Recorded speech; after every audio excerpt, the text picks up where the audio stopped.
بسم الله الرحمن الرحيم. أعوذ بالله السميع العليم من الشيطان الرجيم. أعوذ بالله السميع العليم من الشيطان الرجيم.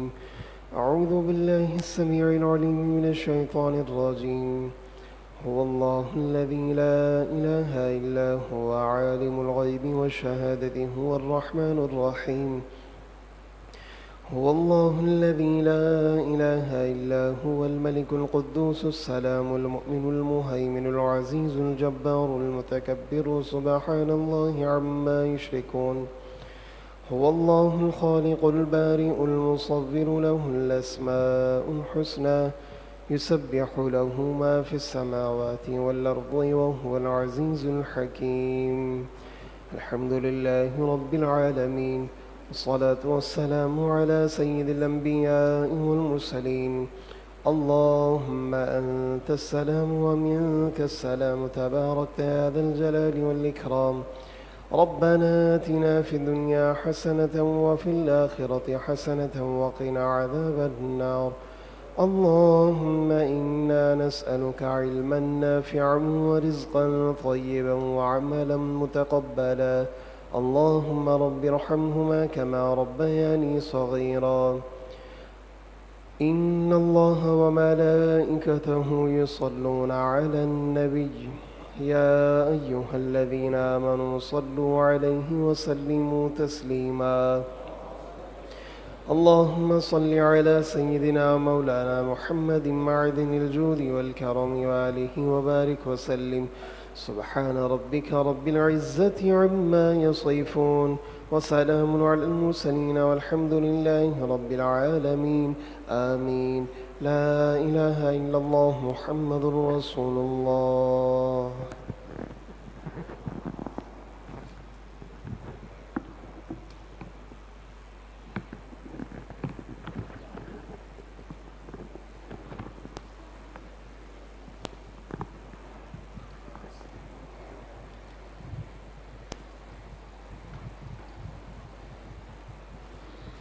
نحمده ونصلي ونسلم على رسوله الكريم.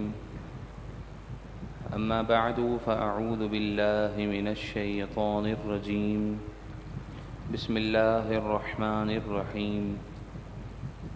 إن الله وملائكته يصلون على النبي يا أيها الذين آمنوا صلوا عليه وسلموا تسليما. اللهم صل على سيدنا مولانا محمد معدن الجود والكرم وآله وأصحابه وبارك وسلم صلاة وسلاما عليك يا سيدي يا رسول الله صلی اللہ علیہ وآلہ وسلم. ایک مرتبہ نہایت ہی محبت و عقیدت کے ساتھ بآواز بلند نبی پاک علیہ الصلاۃ والسلام پر درود پاک پڑھتے ہیں. اللہم صل علی سیدنا و مولانا محمد معدن الجود والکرم وآلہ واصحابہ وبارک وسلم صلاۃ وسلاما علیک یا سیدی یا رسول اللہ.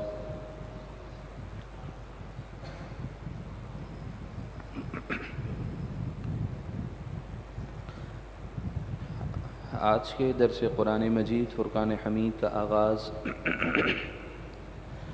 سورہ بقرہ کی آیت نمبر 273 سے ہوا چاہتا ہے. اللہ تبارک و تعالی ارشاد فرماتا ہے: للفقراء الذین احصروا فی سبیل اللہ. گزشتہ آیات میں اللہ تعالیٰ کی راہ میں خرچ کرنے کی فضیلت بیان کی گئی تھی. اس آیت مبارکہ میں اس خرچ کو کہاں کرنا ہے اور کن لوگوں پر کرنا ہے، دیگر مصارف میں جو سب سے زیادہ اہم مصرف ہے کہ جن لوگوں پر خرچ کرنا ہے اس کا ذکر کیا جا رہا ہے. فرمایا یہ خرچ کرنا ان محتاج فقراء کے لیے ہے جو اللہ کی راہ میں دین اسلام کے لیے روک دیے گئے ہیں. یعنی انہوں نے اپنی زندگیاں دین اسلام کے لیے صرف کر دی ہیں، وقف کر دی ہیں۔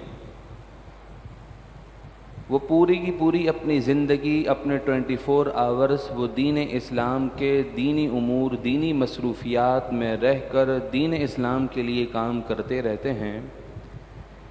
اتنا مصروف ہوتے ہیں، اتنا دین کے کام میں مشغول ہوتے ہیں، فرمایا لا یستطیعون ضربا فی الارض، کہ وہ زمین میں روزی کے لیے چل بھی نہیں سکتے۔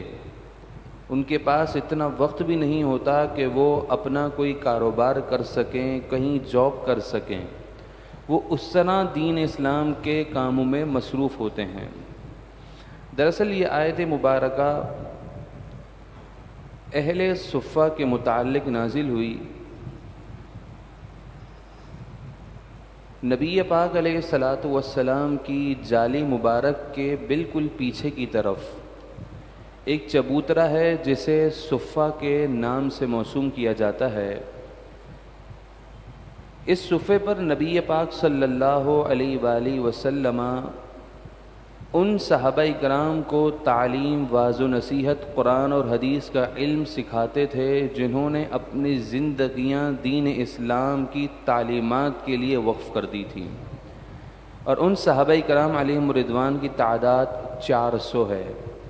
یہ صحابہ کرام علیہم رضوان ہجرت کر کے جب مدینہ منورہ تشریف لائے تو یہاں پر ان کا کوئی گھر بار نہ تھا، رشتہ دار نہ تھے، کوئی مکان نہیں تھا، تو ہر وقت حضور کی بارگاہ میں رہتے، اسی مکان میں رہتے، یہیں ان کے لیے کھانے پینے، خوراک، لباس، رہائش کا انتظام ہوتا تھا، اور یہ اینی ٹائم رسول اللہ کی صحبت سے فیض یافتہ ہو کر قرآن اور حدیث کا علم حاصل کرتے تھے۔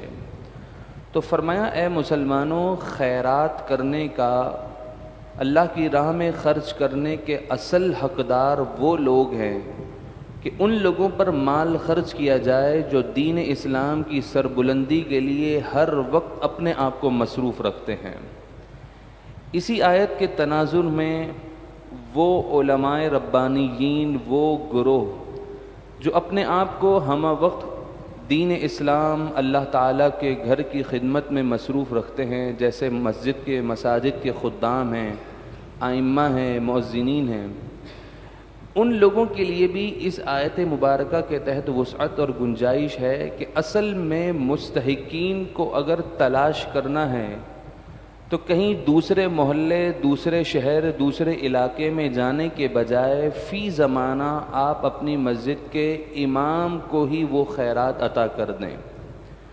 کتنے افسوس کی بات ہے، اور نہایت ہی افسوس ہوتا ہے کہ جو ہماری نمازوں کا ضامن ہے، جس کی صحت نماز ہماری صحت نماز پر موقوف ہے، جو بندہ ہمارے بچوں کے ایمان اور عقیدے کی درستگی کے لیے ہم وقت کوششیں کر رہا ہے، اتنی مہنگائی کے باوجود بھی آج اس کی تنخواہ 20 سے 25 ہزار ہی ہے۔ قرآن مجید فرقان حمید ایسے لوگوں کی قناعت اور ان کی مروت کے بارے میں بھی ارشاد فرماتا ہے کہ یحسبهم الجاہل اغنیاء من التعفف، جو لوگ ایسے لوگوں سے نا واقف ہوتے ہیں، وہ ایسے لوگوں کے لائف اسٹائل کو دیکھ کر یہ کہتے ہیں کہ یہ تو بڑے غنی ہو چکے ہیں، ان کے پاس تو بڑا مال ہے۔ اب امام مسجد ہے، کتنے لوگوں سے اس نے روزانہ ملاقات کرنی ہے، اگر اس نے اس 25,000 کے اندر بھی اپنے لائف اسٹائل کو بہتر بنایا ہوا ہے تو قوم اس بات پر امام کو کہہ رہی ہے کہ یہاں تو بڑا مال آ رہا ہے، بڑی پارٹیاں پکڑی ہوئی ہیں، اور نہ جانے کتنی غیبتیں اور کتنی تہمتیں اس امام جس کے پیچھے نماز پڑھیں اسی پر لگا رہے ہیں۔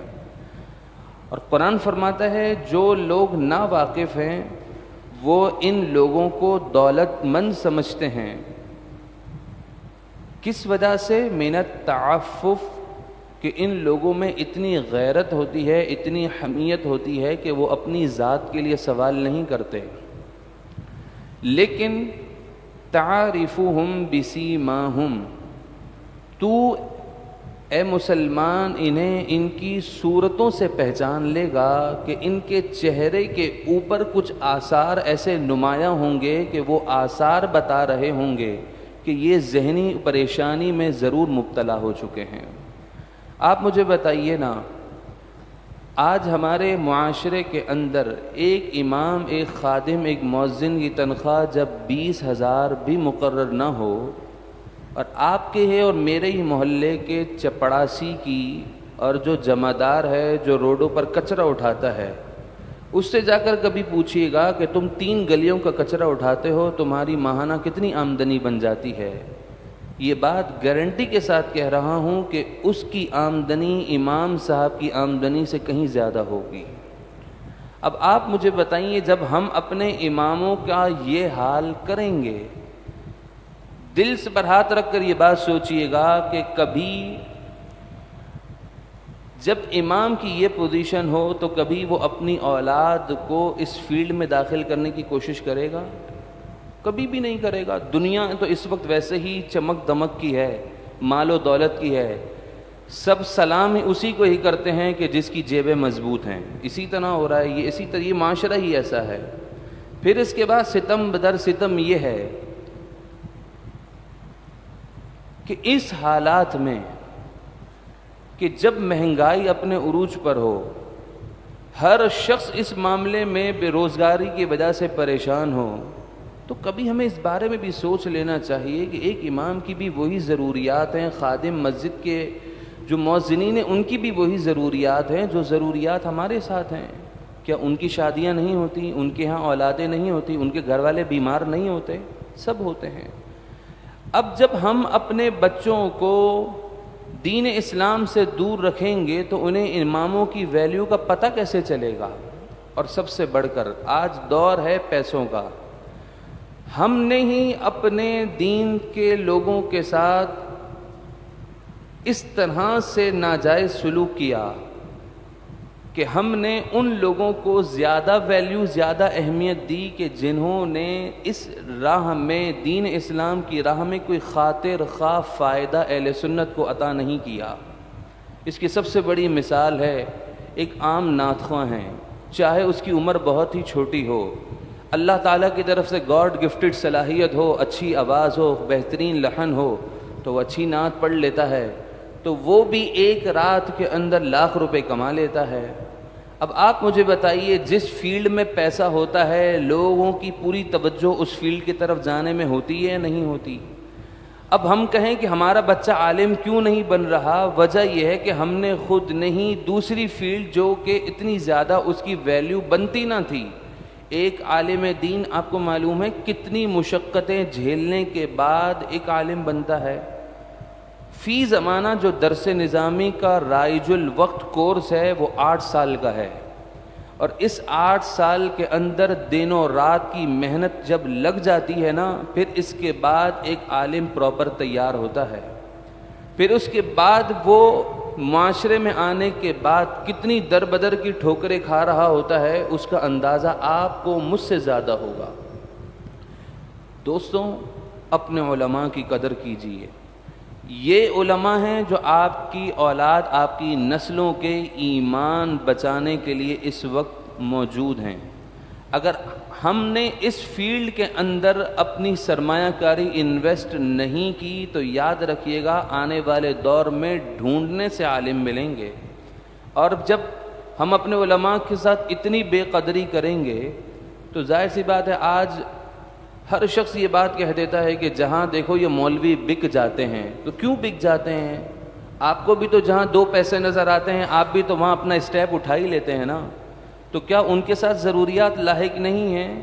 اللہ تعالیٰ نے انہیں بڑی غیرت اور حمیت عطا کی ہوتی ہے، قناعت عطا کی ہے، لیکن جب انسان حالات سے مجبور ہوتا ہے نا، گھر میں پریشانیاں ہوں، بے روزگاریاں ہوں، بیماریاں ہوں، تو پھر انسان وہ اسٹیپ ضرور اٹھا لیتا ہے کہ جہاں وہ اس بات پر سوچنے پر مجبور ہو جاتا ہے کہ یہ اس کے علاوہ میرے پاس کوئی آپشن بھی نہیں تھا۔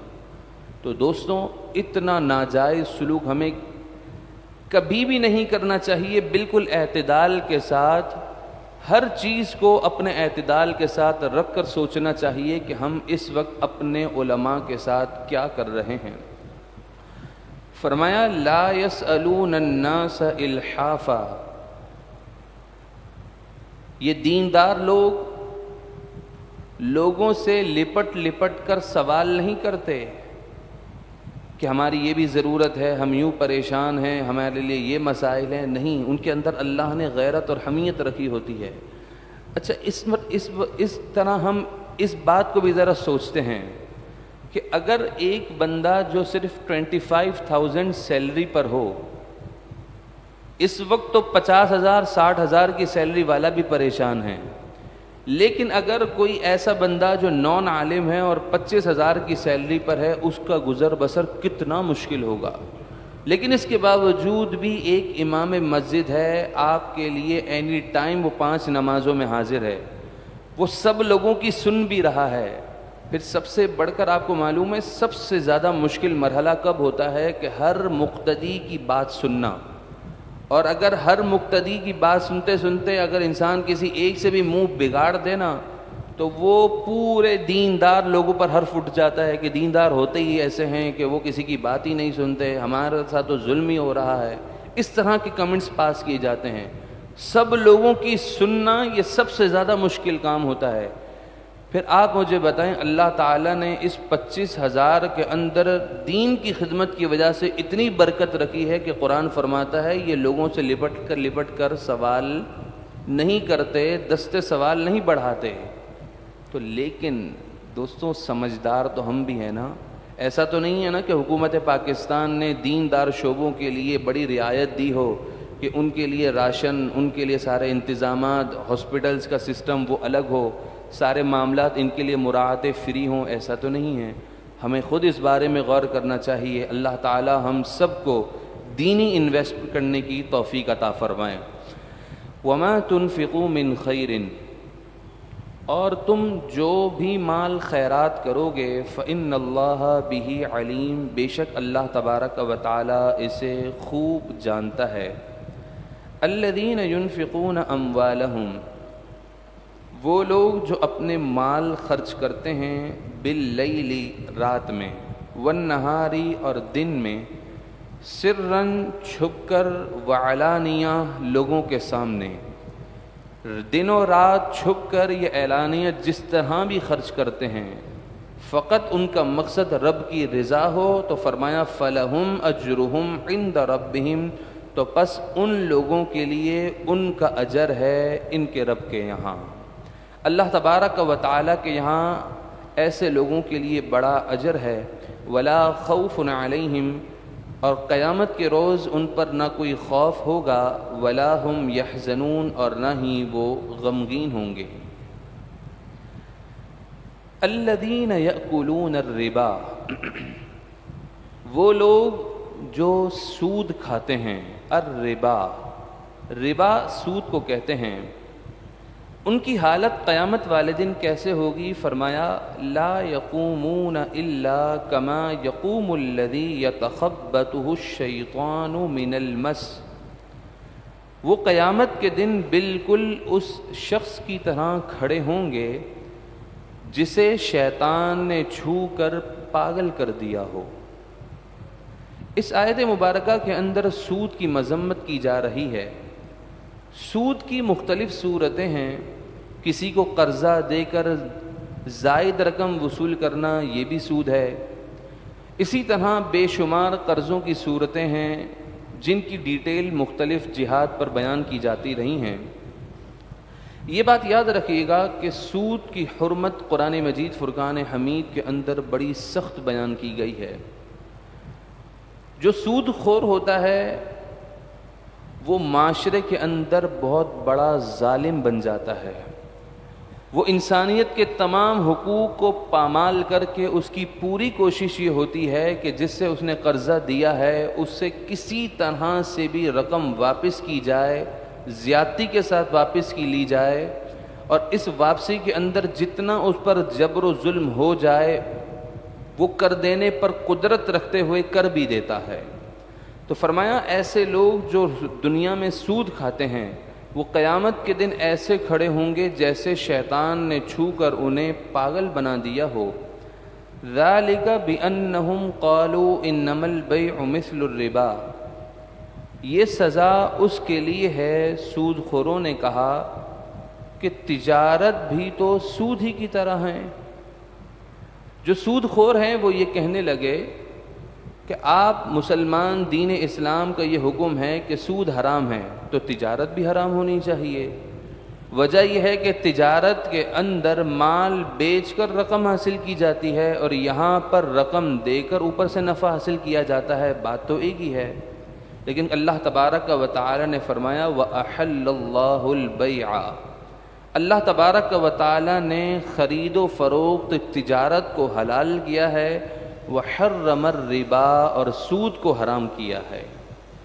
فمن جاءہ موعظۃ من ربہ، تو پس جس کے پاس اس کے رب کی طرف سے نصیحت آئی، فانتہا، اور وہ سود سے باز رہا، سود سے بچتا رہا، تو فلہ ما سلف، تو سود حرام ہونے سے پہلے اس نے جو لے لیا وہ لے لیا، حرام ہونے کے بعد اب جو سود لے گا تو وہ گناہ گاروں میں ضرور شامل ہوگا۔ وَأَمْرُهُ إِلَى اللَّهِ، اس کا حکم اللہ تبارک و تعالی کی طرف سے ہے۔ وَمَنْ عَادَ، اور جو حرام ہونے کے بعد دوبارہ سود کھائے، سود وصول کرے، فَأُولَئِكَ أَصْحَابُ النَّارِ، تو یہی لوگ دوزخی ہیں، ہم فیہا خالدون، اور وہ اس میں ہمیشہ رہنے والے ہیں۔ یمحق اللہ الربا، اللہ تبارک و تعالی سود کو مٹاتا ہے، کیونکہ سود سے مال برباد ہو جاتا ہے۔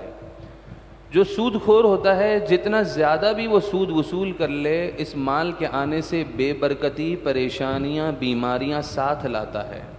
اور اللہ تعالیٰ نے تجارت میں ایسی برکت رکھی ہے کہ حلال طریقے سے، جھوٹ کا سہارا لیے بغیر، کسی کو دھوکہ دیے بغیر حلال طریقے سے کاروبار کیا جائے تو اللہ تبارک و تعالیٰ اس میں خوب برکتیں عطا فرماتا ہے۔ تجارت سے نفع جو حاصل ہوتا ہے اس مال کے اندر خوب برکت ہوتی ہے، وہ مال جب گھر میں آتا ہے تو اس سے بلائیں، بیماریاں دور ہو جاتی ہیں۔ واللہ لا یحب ویربی الصدقات، اور اللہ تعالیٰ صدقات کو بڑھاتا ہے۔ اس کی راہ میں جتنا صدقہ کیا جائے، مال خرچ کیا جائے، اللہ تعالیٰ اس کے بدلے دگنا اجر عطا فرماتا ہے۔ واللہ لا یحب کل کفار اثیم، اور اللہ تبارک و تعالیٰ پسند نہیں فرماتا سخت ناشکرے بڑے گنہگار کو۔ بڑا گناہ یعنی سود خور، سود کا کاروبار کرنے والا، سودی لین دین کرنے والا، بینک کے اندر فکس ڈپازٹ میں پیسے رکھ کر ہر مہینے، ہر سال ایک خاص پرسنٹیج سے انٹرسٹ وصول کرنے والا سود خور ہے۔ اللہ تعالیٰ ایسے شخص کو کبھی پسند نہیں فرماتا۔ ان الذین آمنوا، بے شک وہ لوگ جو ایمان لائے، وعملوا الصالحات، اور انہوں نے نیک اعمال کیے، واقاموا الصلاۃ، اور نماز قائم کی، وآتوا الزکاۃ، اور زکوٰۃ وقت پر ادا کی، لہم اجرہم عند ربہم، ان کے لیے ان کے رب کے یہاں بڑا اجر ہے، ولا خوف علیہم، اور کوئی خوف نہ ہوگا ان پر، ولا ہم یحزنون، اور نہ ہی وہ غمگین ہوں گے۔ یا ایہا الذین آمنوا، اے ایمان والوں، اتقوا اللہ، اللہ تبارک و تعالی سے ڈرو، وَذَرُوا مَا بَقِيَ مِنَ الرِّبَا، جو تمہارا سود وصول کرنا باقی رہ گیا ہے اسے چھوڑ دو، ان کنتم مؤمنین، اگر تم ایمان والے ہو۔ اس آیت کریمہ کے نزول سے پہلے جن لوگوں نے جتنا سود وصول کیا تھا ان کے بارے میں کہا گیا کہ جو وصول کر لیا وہ کر لیا، اب جتنا آگے مزید وصول کرنا باقی ہے اسے چھوڑ دو، اسے لینے کی اجازت نہیں ہے۔ حرمت نازل ہو گئی، حرمت کے بعد بھی اب اگر کوئی سودی وصول کرتا ہے، سود کا کاروبار لین دین کرتا ہے، تو پھر وہ سود کے جتنے بھی گناہ اور جتنے اثرات اور جتنی برائیاں وبال احادیث مبارکہ میں ذکر کیے گئے ہیں، ان تمام چیزوں کا وہ مستحق قرار پائے گا۔ آگے فرمایا فَإِن لَّمْ تَفْعَلُوا، اللہ اکبر۔ یہ آیت کریمہ سود خوروں کے لیے بہت بڑی وعید ہے۔ فرمایا فَإِن لَّمْ تَفْعَلُوا، اے سود خوروں اگر تم سود کی حرمت کے بعد بھی باز نہ آئے اور تم اب بھی سودی کاروبار کر رہے ہو اور اس سے تمہیں فرق نہیں پڑتا، بس تمہارا یہ ایم ہے، مقصد ہے کہ پیسہ آنا چاہیے، کس وے سے آ رہا ہے، کس ذریعے سے آ رہا ہے، اس پر کوئی بات نہیں ہے، تم سودی کاروبار کر کے وصول کر رہے ہو اور باز نہیں آتے، تو سن لو فَأْذَنُوا بِحَرْبٍ مِّنَ اللَّهِ وَرَسُولِهِ، تو اللہ اور اس کے رسول سے تمہارے لیے اعلان جنگ کی جا رہی ہے۔ اللہ تبارک و تعالی اور اس کے رسول صلی اللہ علیہ وسلم سے کوئی جنگ کر سکتا ہے؟ کسی میں اتنی طاقت ہے؟ ہماری بے حسی، ہماری تو یہ حالت ہے کہ ایک معمولی سی تکلیف آ جائے تو ہم وہ برداشت نہیں کر سکتے، تو چاہے جائے کہ اللہ اور اس کے رسول سے ہم جنگ کریں۔ اللہ اکبر۔ اس آیت کریمہ کے اندر سخت طریقے سے ڈرایا جا رہا ہے، خوف دلایا جا رہا ہے کہ کسی طرح سے بھی تم سود کے لین دین سے باز آ جاؤ۔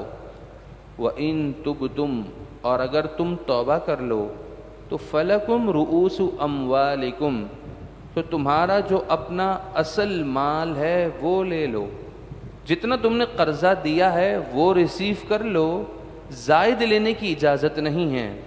لا تظلمون، نہ تم پر ظلم کیا جائے، ولا تظلمون، نہ تم ظلم کرو، لا تظلمون، نہ تم ظلم کرو، ولا تظلمون، اور نہ ہی تم پر ظلم کیا جائے۔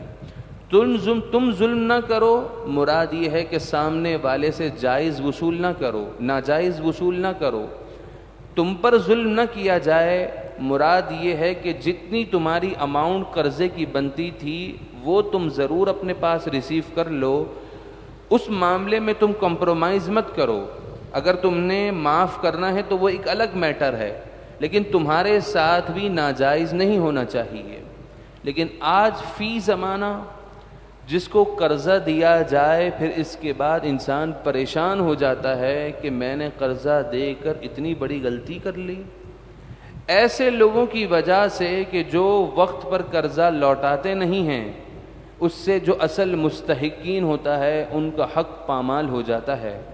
وَإِن كَانَ ذُو عُسْرَةٍ، آگے فرمایا اور اگر قرض دار تنگ دست ہو، فَنَظِرَةٌ إِلَى مَيْسَرَةٍ، تو قرض خواہ اسے مہلت دے دے، کچھ ٹائم پیریڈ دے دے، ہاں چلو تمہارے لیے ابھی مشکل معاملات ہیں، حالات تنگ ہیں، پیمنٹیں رکی ہوئی ہیں، مہینے کی تاریخ بڑھا دیں، کچھ اسے مہلت دے دیں، اس کے سر پر سوار مت ہوں، کیونکہ نبی پاک علیہ الصلاۃ والسلام نے فرمایا کہ جو شخص یہ پسند کرتا ہو کہ اللہ تبارک و تعالی اسے قیامت کے دن کی سختیوں سے محفوظ رکھے، تو اسے چاہیے کہ وہ اپنے مقروض کو مہلت دے دے۔ اور آگے فرمایا وَأَن تَصَدَّقُوا خَيْرٌ لَكُمْ، اور اگر وہ مقروض تنگ دست ہے تو تم اپنا قرضہ اسے معاف کر دو، تو یہ تمہارے لیے بہتر ہے، خیر ہے، ان کنتم تعلمون، اگر تم اس معاف کرنے کی کیفیت کو سمجھ لو۔ اللہ تبارک و تعالیٰ کے محبوب علیہ الصلاۃ والسلام نے فرمایا، نبی پاک علیہ الصلاۃ والسلام کی حدیث حضور نے فرمایا کہ کل قیامت والے دن اللہ تبارک و تعالی قرض خواہ کو، جس نے اپنے مقروض کو مہلت دی یا معاف کر دیا، اسے اپنے خاص عرش کے سائے تلے جگہ عطا فرمائے گا۔ تو فرمایا معاف کرنا یہ تمہارے لیے بہتر ہے اگر تم اسے جان لو۔ وَاتَّقُوا يَوْمًا تُرْجَعُونَ فِيهِ إِلَى اللَّهِ، اور تم اس دن سے ڈرو جس میں تم اللہ تبارک و تعالیٰ کی طرف بلائے جاؤ گے، حاضر کیے جاؤ گے۔ اللہ تبارک و تعالیٰ کی طرف تم سب نے لوٹ کر آنا ہے۔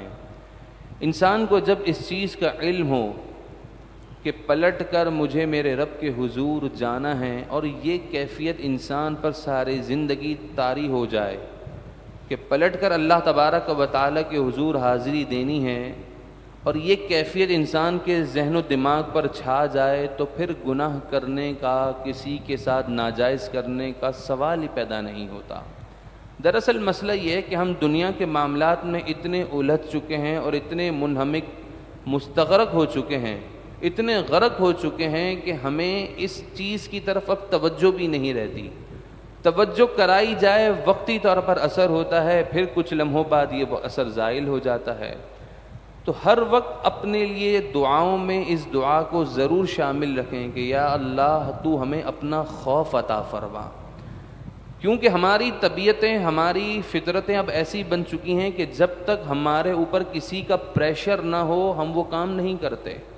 اب یہ پریشر بلڈ ہی ایسا ہوگا کہ ہم بار بار اللہ تعالیٰ سے دعا کریں اللہ اپنا خوف عطا فرما۔ جب رب تعالیٰ کا خوف ہوگا، اس کے حضور حاضری کا ڈر ہوگا کہ مالک کو تو جواب دینا ہے، یہاں اگر کسی کے ساتھ ناجائز کر بھی لیا، اس کا حق کھا بھی لیا، تو آنکھ بند ہونے کی دیر ہے، پھر اس کے بعد وہاں پر پیش ہونا ہے۔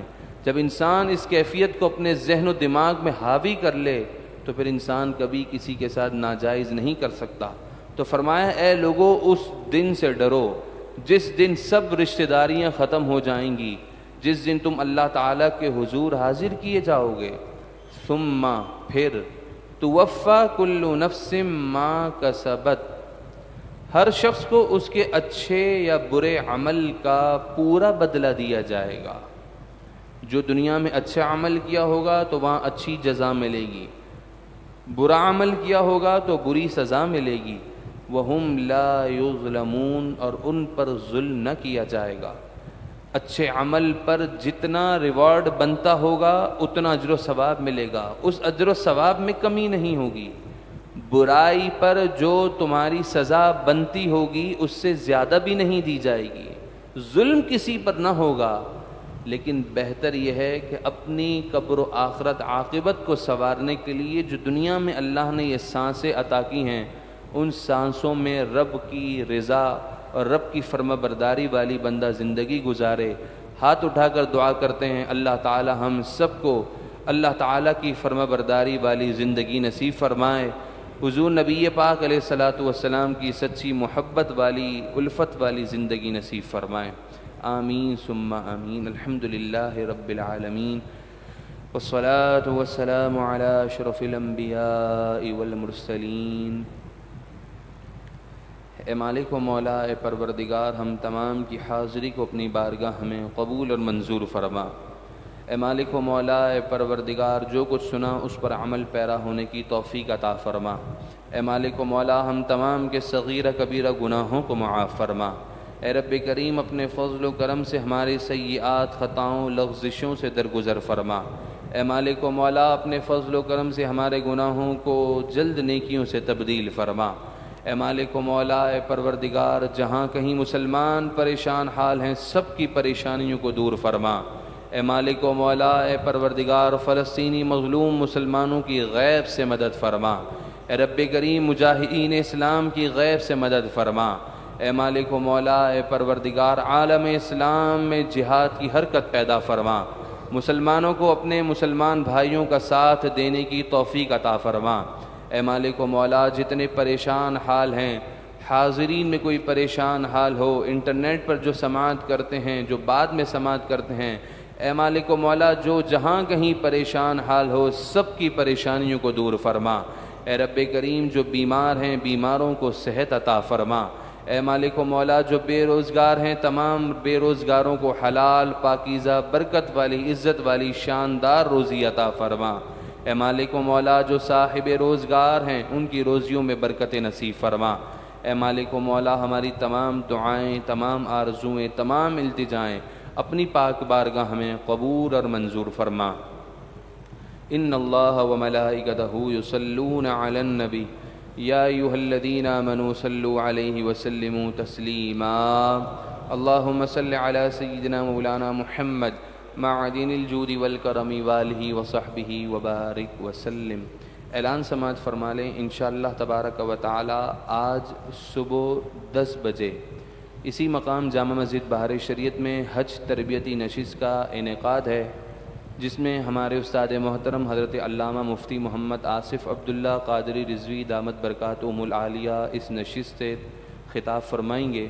آپ تمامی احباب ضرور اس پروگرام کی دعوت عام کیجیے اور خود لازمی شرکت فرمائیں۔